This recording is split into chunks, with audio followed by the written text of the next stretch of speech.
Road कैसे बनते हैं, उसमें मसाला जात की क्या पोजीशन है, जिसमें हम मटेरियल कहते हैं नाकस है या म्यारी है। इस हवाले से हम मुताद्दिद जो सड़कें ज़ेर तामीर हैं, कहीं बेहतर की है और कहीं मरम्मती का काम है। जिस तरह के आप ये देख रहे हैं डब रोड पे, ये इसकी वर्थ का भी मामला है कि सड़क की चौड़ाई सेंट्रल पॉइंट से एक जानिब कितनी होनी चाहिए। जैसा कि आप सामने देख रहे हैं कि यहाँ ये इमारत ये बन रही है बरसाती नाली निकासी का पानी का, इस जानिब अगर देखें तो फिर तो बिल्कुल ये दुकानें, ये मकानात, इनकी बैक पे तो गुंजाइश ही नहीं, और ये जो गड़ा निकल रहा है ये बहुत दूर है।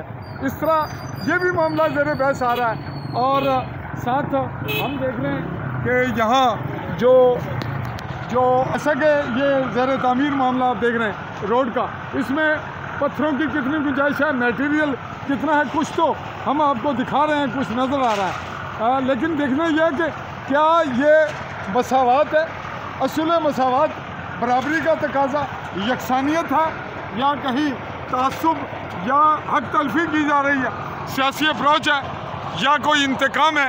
ये मामलात हमारे आज के इस एपिसोड में आ रहे हैं, जहाँ ये रिपोर्टिंग हम दे रहे हैं, वहाँ आपको भी ये मनाज़र दिखा रहे हैं। और इसके लिए हमारा दूसरा अलग से एपिसोड ज़रूर देखिएगा, जिसमें हमने सड़क के दोनों तरफ जो तामीरात हैं, जो तजावज़ात हैं, उनका एक सर्वे रिपोर्ट का मवाजना करके जो आपको सामने एक एपिसोड दिया, उसमें बहुत कुछ नज़र आएगा कि लोगों के दरमियान असल वजूहात और होती हैं और वो उसका इंतकाम या उसका रद्द-ए-अमल किसी और तरह से लेते हैं, और पसे पुश उनके कई हाथ होते हैं। तो चलिए आज का एपिसोड यहीं पे अपने कैमरामैन साथी शुजात इकबाल के साथ आली न्यूज़ के प्लेटफॉर्म से जम्मू कश्मीर मुमलिकत के गरबी जम्मू के ज़िला भिबर की तहसील सिवनी के मज़ाफ़ाती इलाका डब से चाहूँगा इजाज़त। अल्लाह हाफ़िज़।